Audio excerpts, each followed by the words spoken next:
నమస్కారం అండి, this is #you. OG cinema చూసారా? ఇంకా చూడలేదా? ఇంత హైప్ ఇచ్చిన పవన్ కళ్యాణ్ ఫ్యాన్స్కి టికెట్లు దొరకని పరిస్థితి ఈరోజు థియేటర్లో. మనం చూసుకుంటే 2023లో హంగ్రీ చీతాతో రిలీజ్ అయిన ఓజీ సర్ప్రైజ్ ఆఖరికి తర్వాత ఎక్కడా కూడా దాని గురించి ఈవెంట్స్ గురించి మెన్షన్ లేకపోయినా ఓజీ థియేటర్లోకి వచ్చేసింది. ఓజీ రాకముందు పవన్ కళ్యాణ్ని మనం ట్రైలర్ ఈవెంట్లో చూస్తే ఇది కదా మన కల్ట్ అని ఫ్యాన్స్ అందరూ ఫీల్ అయ్యారు. అఫ్కోర్స్ బ్లడ్లో పవన్ కళ్యాణ్ ఉంటే ఆ ఫీలే వేరు, ఆ కల్టే వేరు. ప్రతి ఒక్కరికి గుర్తుంటుంది. మనకి ఒక టైంలో పంజా, గుడుంబ శంకర్, ఖుషి, బద్రీ టైంలో పవన్ కళ్యాణ్ కల్ట్ అనేది ఎలా ఉంటుందో అది చాలా మిస్ అయ్యారు చాలామంది. ఒక రకంగా ఆయన చేస్తున్న మూవీస్ దానికి భిన్నంగా ఉండటంతో డిసప్పాయింట్మెంట్ చాలా వరకు వచ్చింది జనాలకి. వకీల్ సాబ్తో ఒక రకమైన హిట్ సాధించారు కానీ కల్ట్ మూవీలోకి మాత్రం ఆయన తిరిగి వెళ్ళలేకపోయారు.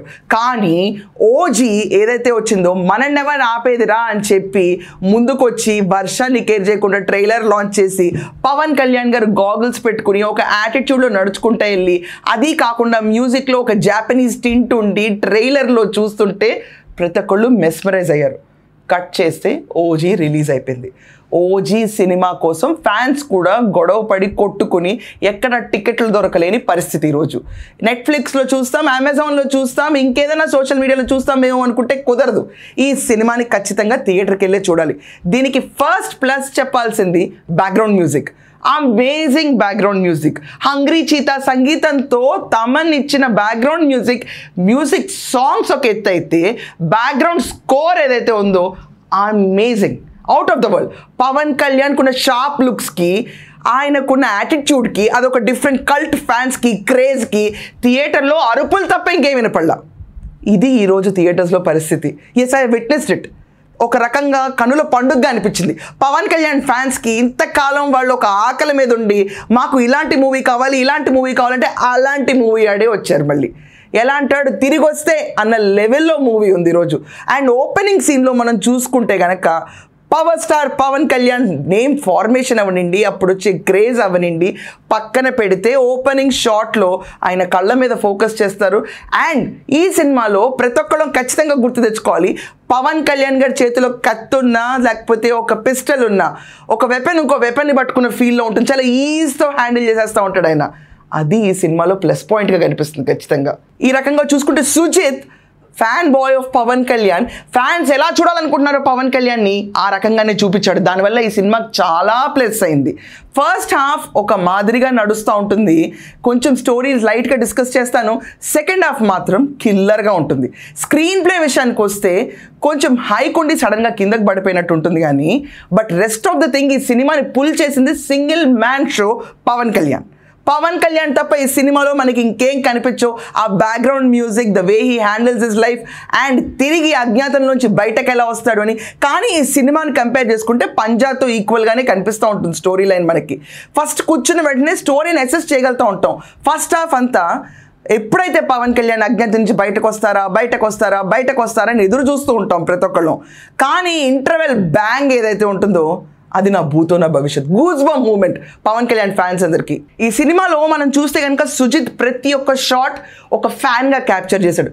Logics work out, it's just OG everywhere. ఇక్కడ తీసుకొచ్చి ఎదవ లాజికల్ పెట్టి సినిమాని కెలికేసి ఇది ఇలా ఉండాలి కదా అలా ఉండాలి కదా అంటే కుదరదు. పవన్ కళ్యాణ్ ఫ్యాన్స్కి లాజిక్స్ వర్తించో. అండ్ ఫర్ దట్ మ్యాటర్ ఏ హీరో ఫ్యాన్స్కి, ఆ కల్ట్ ఫ్యాన్స్కి లాజిక్స్ వర్తించో. Did the enjoy it not అంటే ఖచ్చితంగా ఎంజాయ్ చేస్తూ ఉంటారు. కానీ ఇంత పవర్ స్టామ్డ్ ఉన్న మూవీలో సెంటిమెంట్స్ అండ్ ఎమోషన్స్కి గ్యాప్ లేదా, అసలు స్కోప్ లేదా అంటే లేదు. హస్బెండ్ వైఫ్ మధ్యలో Prakash Raj emotions, heroine emotions చాలా బాగా పండించారు.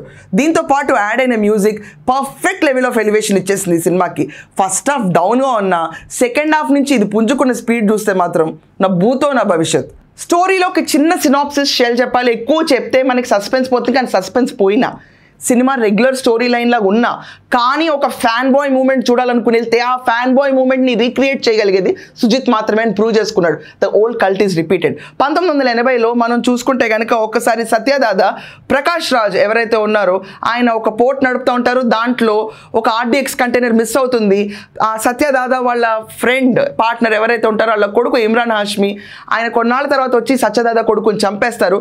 అప్పటికీ అజ్ఞాతంలో మన పవన్ కళ్యాణ్ గారు ఓజస్ గంభీర వాళ్ళ వైఫ్ వైఫ్తో సీక్రెట్ లైఫ్ నడుపుతూ ఉంటే ఆయన బయటకు వస్తాడా, సత్యదాదాని కలుస్తాడా, హెల్ప్ చేస్తాడా అన్న స్టోరీ రివీలింగ్ పాయింట్ సస్పెన్స్గా ఉంటుంది. ఈ స్టోరీ రివీలింగ్ అంతా కూడా ఖచ్చితంగా సెకండ్ హాఫ్ నుంచి పిచ్చ పుంజుకుంటుంది. ఇంటర్వెల్ బ్యాంగ్లో మ్యూజిక్ అయితే నెక్స్ట్ లెవెల్ అబ్బా. కానీ ఈ సినిమాలో మనం ఇంకొక పాయింట్ ఖచ్చితంగా మెచ్చుకుని తీరాలి. జాకీ షెరాఫ్ ఎంట్రీ మాత్రం అన్ఎక్స్పెక్టెడ్. 100% goose bump moment.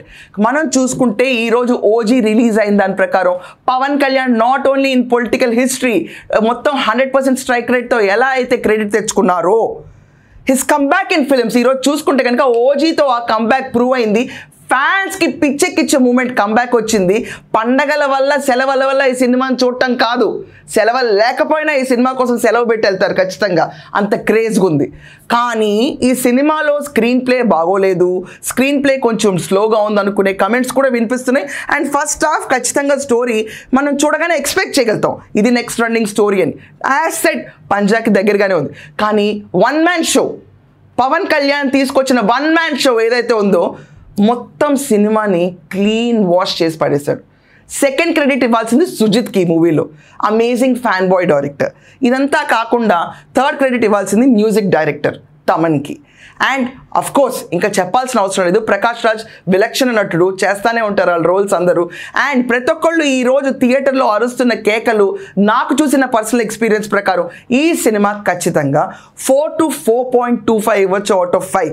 కానీ ఆ 0.75 ఎందుకు తగ్గించామంటే ల్యాక్ ఆఫ్ స్క్రీన్ ప్లే. అది హైక్ ఇచ్చి కిందకి పడడం వల్ల 0.75 ఖచ్చితంగా తగ్గించాలి. అండ్ పవన్ కళ్యాణ్ గారు ఊగిపోతున్న సీన్లు బాగాలేదని చాలామంది చెప్పారు. కానీ పవన్ కళ్యాణ్ గారు ఊగిపోతున్న సీన్లు ఓజస్ గంభీరా అని చెప్పి థియేటర్లో అరిచే సీన్ చూస్తే మాత్రం మీరందరూ ఊగకమానరు. What are you waiting for? OG టికెట్లు దొరకట్లేదా? పక్క రాష్ట్రంకి వెళ్ళినా చూడండి, కానీ థియేటర్ ఎక్స్పీరియన్స్ మాత్రం మిస్ అవ్వద్దు. That's all for now. OG is a super duper hit for Pawan Kalyan. Cult మొదలైంది. ఈ కల్ట్ ఆయనకి పొలిటికల్లో కూడా చాలా హెల్ప్ అవుతుంది. Pawan Kalyan the original gangster is back. Thank you.